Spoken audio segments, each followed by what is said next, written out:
Oh, Morena. Happy Friday. Now, firstly, apologies. I didn't have a podcast on Monday. Had a very fucking big week. I've been in hospital all week. Not me, I'm fine. Helping and supporting a family member. Oh my God, it's been big. Firstly, if any of you are nurses or doctors, can I just shout out to how unbelievable healthcare workers are? Like, they're just amazing, aren't they? Like, dealing with the people at the pointy end. You know, like, it's like no one in hospital is in their best space, are they?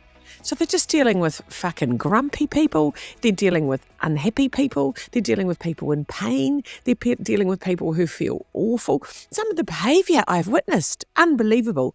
But well, actually, it is believable because these people are kind of in a lot of pain and distress. But the staff, the nurses and things are so kind and so calm and so lovely. And they're dealing with, the poos and the wheeze and the grumpiness. Like, who signs up for that? Who goes, I know, I'd love to work with really grumpy people in agony and deal with poos and wheeze and vomit. That'd be fucking fun. Let's study for a long time. Oh my God. You know, they're angels, aren't they? They are angels. And all the nurses I know kind of knew at a very early age that that's what they wanted to be and do. Must be like a calling. Shit, I haven't got it. I haven't got it. I'm a bit too practical.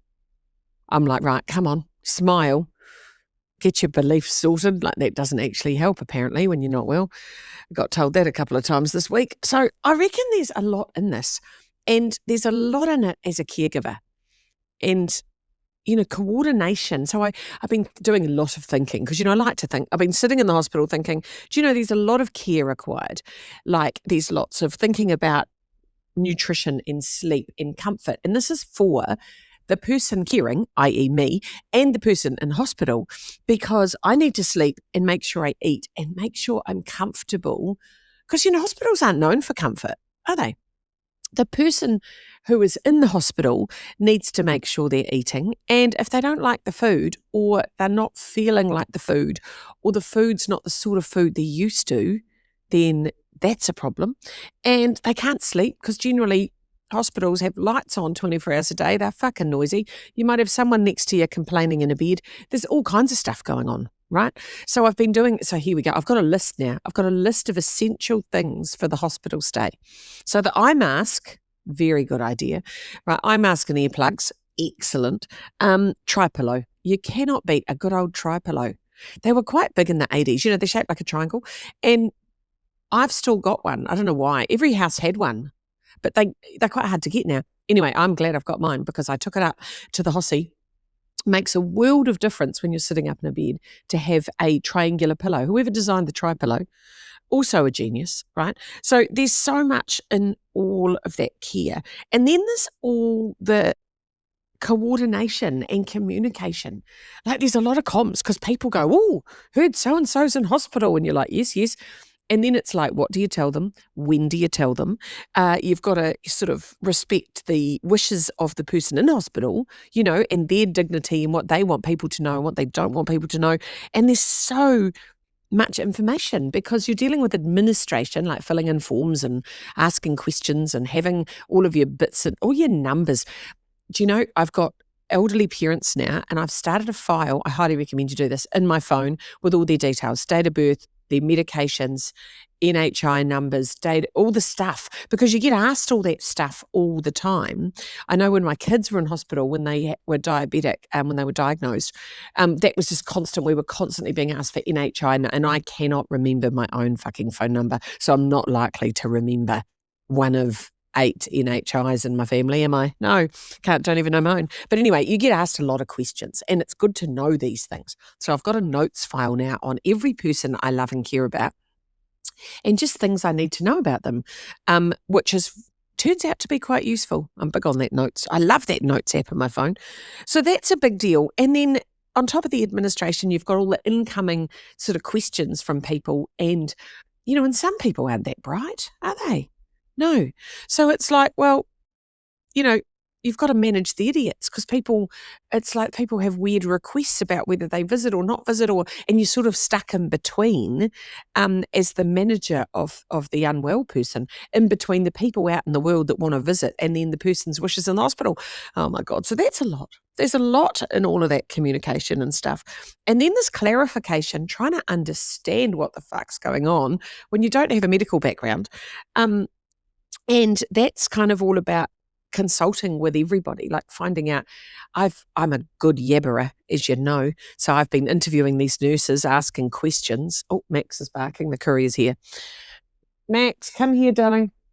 So I've been dealing with the couriers. I've been dealing with all of the nurses and the doctors, asking lots of questions. What's that there? Why do we do that? How long is she on that for? What happens with that? Because I think that's useful. And then asking about tests and keeping track of, do we get results from that? Has that come back? Because they are so busy, man, and they're dealing with so many people. And so my job is to look after my people, my person. So I think that's a big thing. So anyway, the other things I think vital when we're up in the hossy, neck pillow, good for sitting up because that keeps your head up, like the aeroplane ones, really good.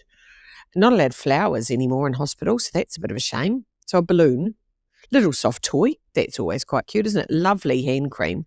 Oh, you need a good hand cream because everything, and a lip balm.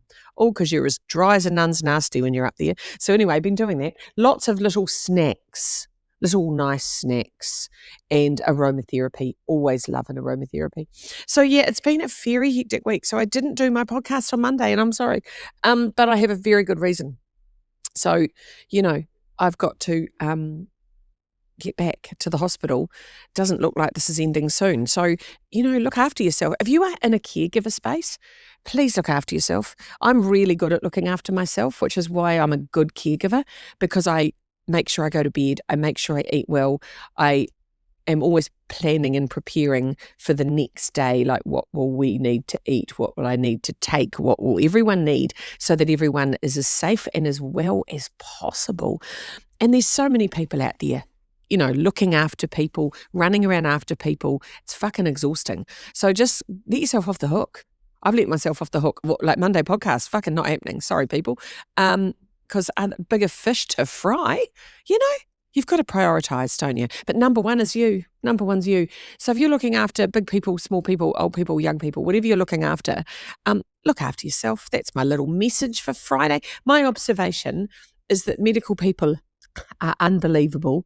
They cop a lot of shit because they're so busy and it's not their fault. It's the fucking stupid government not having enough doctors and nurses. That's another story. Not their fault. So I think if you see a nurse or a doctor, can you just smile at them and say, fuck, you're awesome? That's what I'm going to say this morning to the nurse, Bridget. Fucking awesome, Bridget. Right, you have a lovely day. Have a lovely weekend. I hope your weekend's more restful than mine's going to be. Oh, well, we can do hard things, can't we? Eh? Clever, capable, caring. Fuck, it's not easy being me. See ya. Bye.